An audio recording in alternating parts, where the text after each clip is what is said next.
মুহূর্তের মধ্যেই শত্রুপক্ষকে ঘায়েল করতে নতুন একটি রকেট লঞ্চারের পরীক্ষা চালিয়েছে উত্তর কোরিয়ার প্রেসিডেন্ট কিম জং উন। পাশাপাশি তিনি পারমাণবিক অস্ত্রের ভান্ডার আরও শক্তিশালী করার প্রতিশ্রুতি ব্যক্ত করেছেন। গেল মঙ্গলবার জাপানের জলসীমার কাছে মেয়েকে সঙ্গে নিয়ে উন্নত সংস্করণের ওই রকেট লঞ্চারের পরীক্ষা চালান কিম।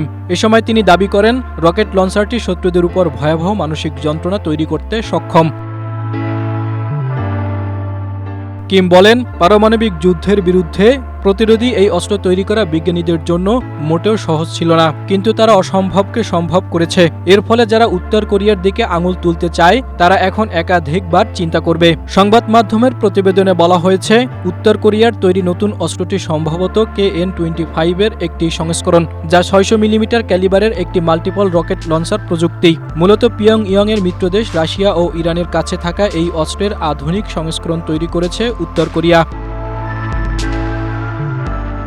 কিমের পরীক্ষা চালানো এই নতুন রকেট লঞ্চারটি 358 কিলোমিটার দূরে জাপান সাগরের কাছে লক্ষ্যবস্তুতে আঘাত হানে। এ সময় কিম জং উনের সঙ্গে তার মেয়ে উপস্থিত ছিলেন। দক্ষিণ কোরিয়ার গোয়েন্দা সংস্থা জানিয়েছে, উত্তর কোরিয়ার ভবিষ্যৎ উত্তরসূরি হিসেবে কিম তার মেয়েকে গড়ে তুলছেন। ধারণা করা হয়, উত্তর কোরিয়ার সর্বোচ্চ এই নেতার 3টে সন্তান রয়েছে, যার মধ্যে 2টি মেয়ে এবং 1টি ছেলে রয়েছে।